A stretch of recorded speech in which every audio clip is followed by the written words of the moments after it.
I don't ever slow up, no I don't take shit. I got no love for the fakeness. If you wanna play tough and wanna hate this, I'll always show up.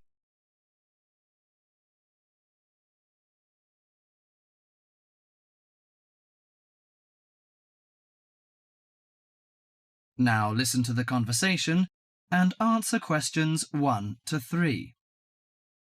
Hi, sit down please. How can I help you? Thank you. I'm a student in the sociology faculty. I'm coming to ask for some information about renting a room in the college or near the campus. My name is Sarah. Yes, Sarah. How long have you been here in Sydney? You are not new, I suppose. No, I'm in my second year. I came to Sydney 18 months ago from Korea. Where are you living now? I live with my aunt in my cousin's room. It's pretty nice to live with my relatives, but unfortunately my cousin has finished his term and is returning from Britain next week. I have to rent a room for myself. Yes, it sounds a little unfortunate, but I suppose it's a good chance for you to have a deeper understanding to real world. I hope so. Well, what sort of thing are you looking for? What we provide ranges from shared flat to homestay. And of course we have houses with gardens if you like. No, the house with a garden is obviously out of my price range.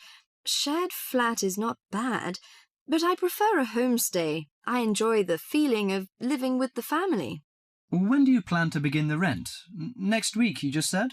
No, my cousin is arriving by next week, so I hope to move out by this weekend. This weekend, okay.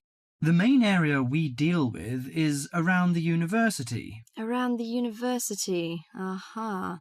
Do you have anything near the northern gate of the university?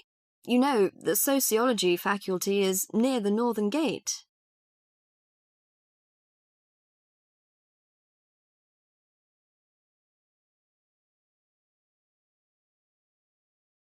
Before you hear the rest of the conversation, you have some time to look at questions 4 to 10.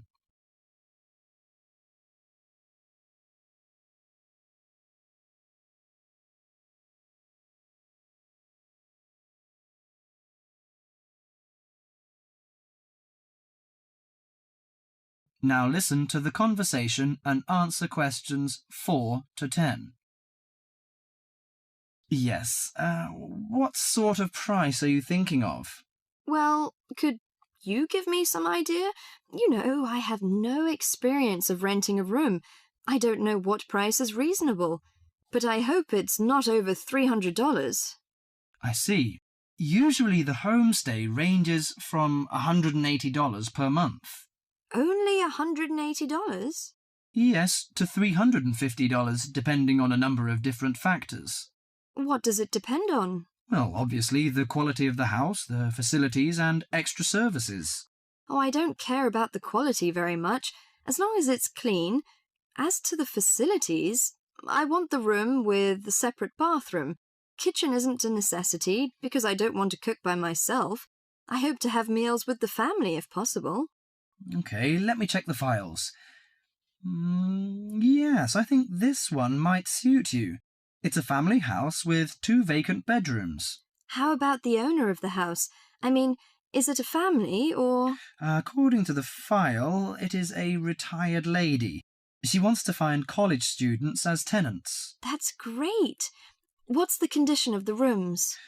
The bigger bedroom is furnished and with a bathroom, and the rent is $320 per month. The smaller one charges $250. It is furnished too, but without bathroom. Oh, $320. It's a bit out of my range, but I think I prefer the bigger one. How about the meals? Well, the rent includes breakfasts and suppers. No lunches, however. You have to buy your lunch. That's no problem. I usually have my lunch in the college cafeteria. And that doesn't cover the water bill and electricity fee, but the laundry is included. Fine. Could you tell me the address? Yes, it's on 323 West Park Road. Let me get that down. 323. Okay, it's near the university.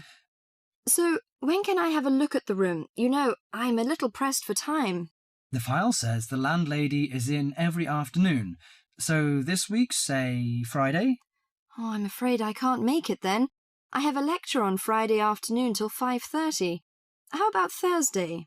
Okay, that's fine. Would 5 be okay? Yes, fine. Just come here. Yes, here in the student service office. Oh, before I forget, before moving, you have to pay 1 month's rent in advance. Really? Oh, I didn't know that before. Could I ask why? As the deposit.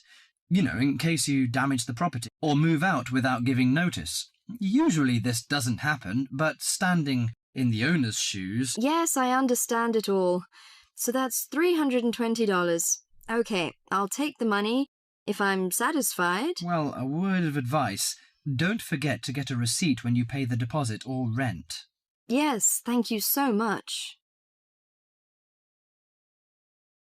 That is the end of part 1. You now have half a minute to check your answers.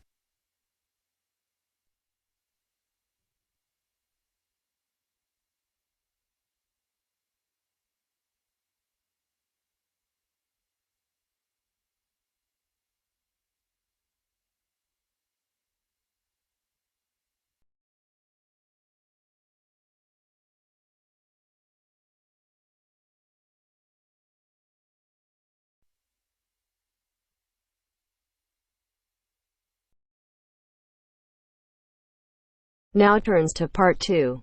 Part 2. You are going to hear a talk given by Madeline.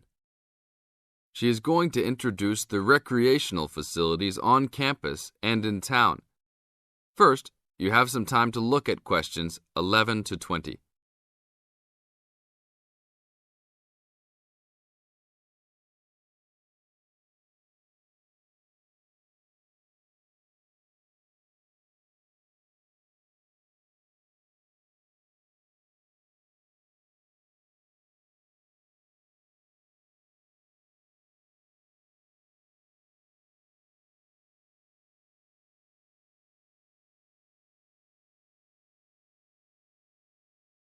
As you listen to the talk, answer questions 11 to 20. Well, good morning, everybody.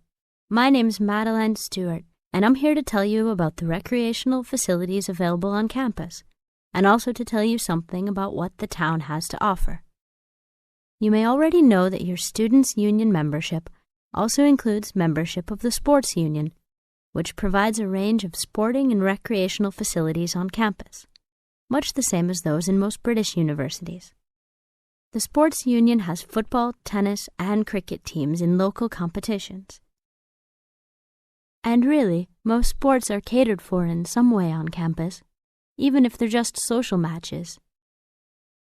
In the building itself, there are fitness classes and a full gym, including weights. The Sports Union can also provide cheap tickets to some major sporting events. And to keep you up to date with everything available, there's a weekly newsletter distributed around the campus. You should check this to find out the names and phone numbers of the contact people for each sport or activity you're interested in. Yes, did you have a question? Yes, apart from what you've just said, does the Sports Union offer individual help in any of its activities, for example, in getting fit and healthy? Yes, we do. The Sports Union has a fitness assessment clinic every Friday, staffed by the resident sports trainer, who can provide advice on the best program for you and refer you to various charts. I'm sure you all realize that for any medical assessment or health problem, you should go to the University Medical Service. The sports trainer can also advise you on a suitable training program using the weights. And now on to Ashbury. For a town of its size, Ashbury has some unusually good leisure and sporting facilities, most of which are near the center of town and easily reached by bus from this campus. There's a new, well, almost new, Olympic-sized swimming pool. That's not quite in the central town area, but it's only a 5-minute walk from the bus stop. Above the pool, there's a high-tech fitness center that any of you more serious fitness lovers would need to check out. Then, in the center of town, there's a sporting complex called the Anderson Center, which contains squash courts and facilities for a number of other indoor sports, such as basketball. And just around the corner from the Anderson Center, in the main street there, is an indoor bowling alley. All of these facilities are listed in the weekly newsletter, so I encourage you all to look through it and... That is the end of part 2.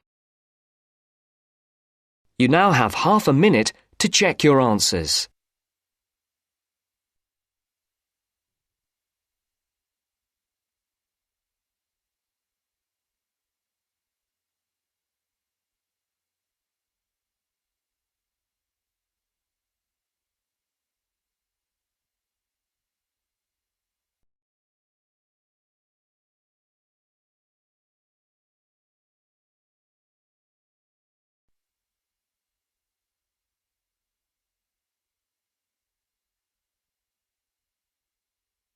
Section 3. You will hear 2 business studies students discussing a presentation they'll do on an article on working effectively in groups. First, you have some time to look at questions 21 to 26.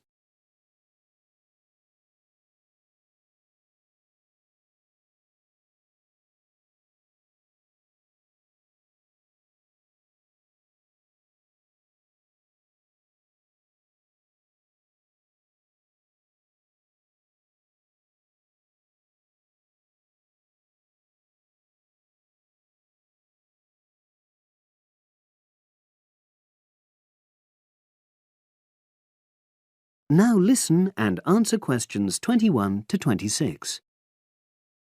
So, Brad, what did you think of the article on group work? Oh, hi, Helen. Yeah, it was pretty good, with helpful pieces of advice on how to make group work effective. I think we were lucky to be given such a straightforward text to present at the management skills seminar. Yeah. Actually, shall we discuss it now? Have you got time? Sure. It's only a 10-minute presentation, so we just need to explain and then give our views on the main points raised in the article.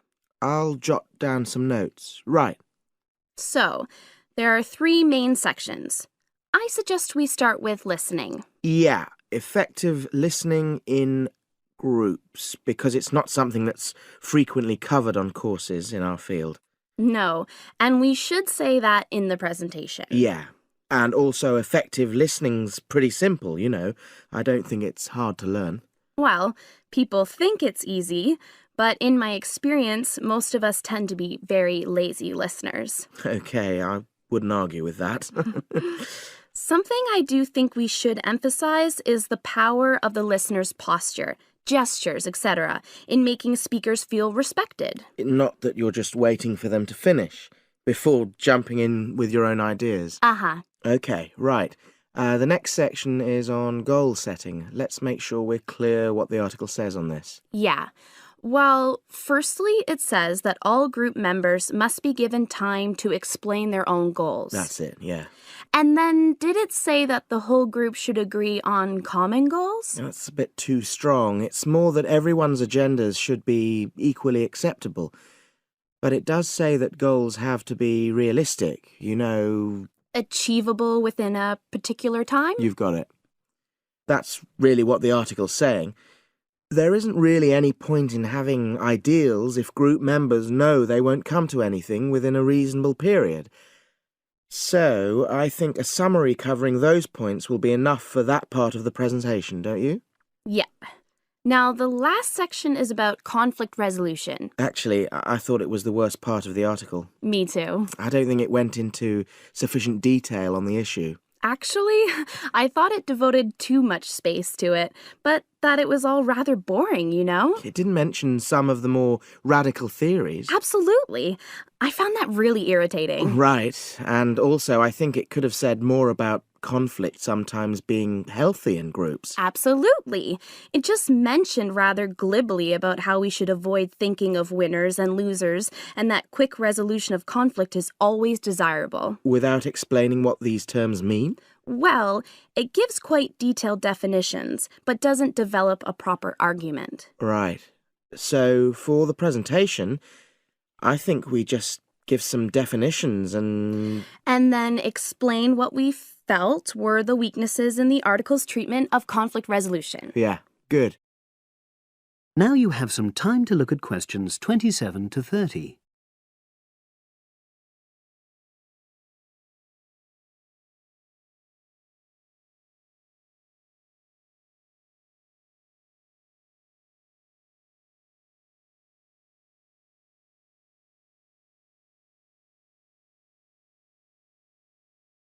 Now listen and answer questions 27 to 30. So, let's think about what we have to prepare for the actual presentation. Well, I suppose we'll use PowerPoint, but I'm hopeless at using it, especially if it has any visuals. I really have to look into doing a course on it because I know I'll need it in the future. Don't worry, I'm quite happy using PowerPoint and I'll put it together when everything else is ready. That's a relief. But yes, do that later. Okay. Now, I heard the tutor saying we have to include some well-chosen quotations from the article. I'm not sure if we do. I'll email him to find out. No need, I can just have a look at the specs he gave us when he set the task. That'll be quicker. But the tutor definitely said we have to prepare a handout to go with the talk. I'm not really sure how we do that. Sarah did one last year. Who's she? She's doing the same option as me on marketing. I'll ask her advice on what to include. Great. So that just leaves the bibliography at the end. I suppose it'll mainly be articles. Yeah. So we'll just look on the web, and we can leave that till later. But we've been advised against that. Well, we could have a look through some journals in the library. I think we should start by looking through module handbooks. I think that'll give us some good leads. Yeah, you're probably right. So that's all the topics. That is the end of section 3. You now have half a minute to check your answers.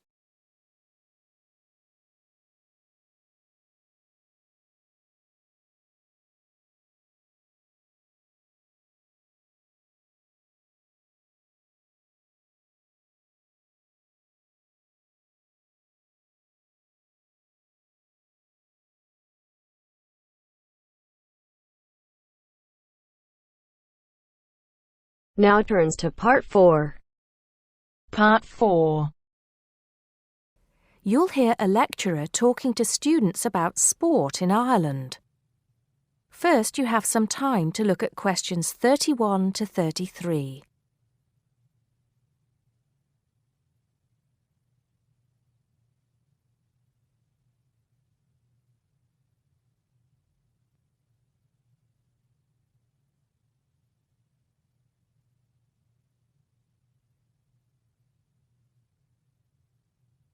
Now listen carefully and answer questions 31 to 33.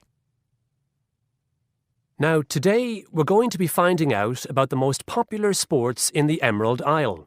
That's Ireland, of course. Can you guess what they are? Well, there are these two lesser-played games, a form of rounders and Gaelic handball. But we'll start with one which is perhaps over 3,000 years old, arriving in Ireland with the Celts, some claim. That may be a slight exaggeration, but I consider it to be the fastest field game in the world, and it goes by the name of hurling. Well, that's what it's known as in the English-speaking world anyway. So, what do you have to do? You've got 15 players on a team, one of them the goalkeeper. Each one has a stick called a hurley. Here you are. I've brought mine along. Had it since I was at school. This is what it looks like, and basically you have to get this ball, called a sliotar, that's S-L-I-O-T-A-R, so it's not spelt the way it's pronounced. You hit it into the net for 3 points, or you can hit it over the net for 1 point. The goal looks like the letter H, with the net under the crossbar. The goalie has a bigger stick than the others to help keep the ball out. You can also catch the sliotar and run with it for 4 steps maximum, or bounce it on your stick. Is that clear to you all? I'll be showing you a video a bit later, so you can see what a game actually looks like. You might like to think of it as a mixture of lacrosse, hockey, and baseball. Oh, and it's played by women too, but it goes by the name of camogie. in that case. Before you hear the rest of the talk, you have some time to look at questions 34 to 40.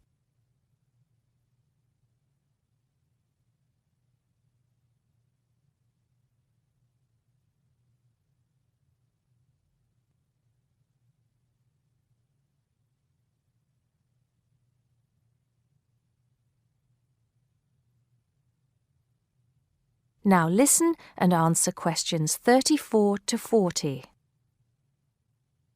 I'll give you a bit of the history, shall I now? Generally, the golden age of the game is considered to be the 18th century.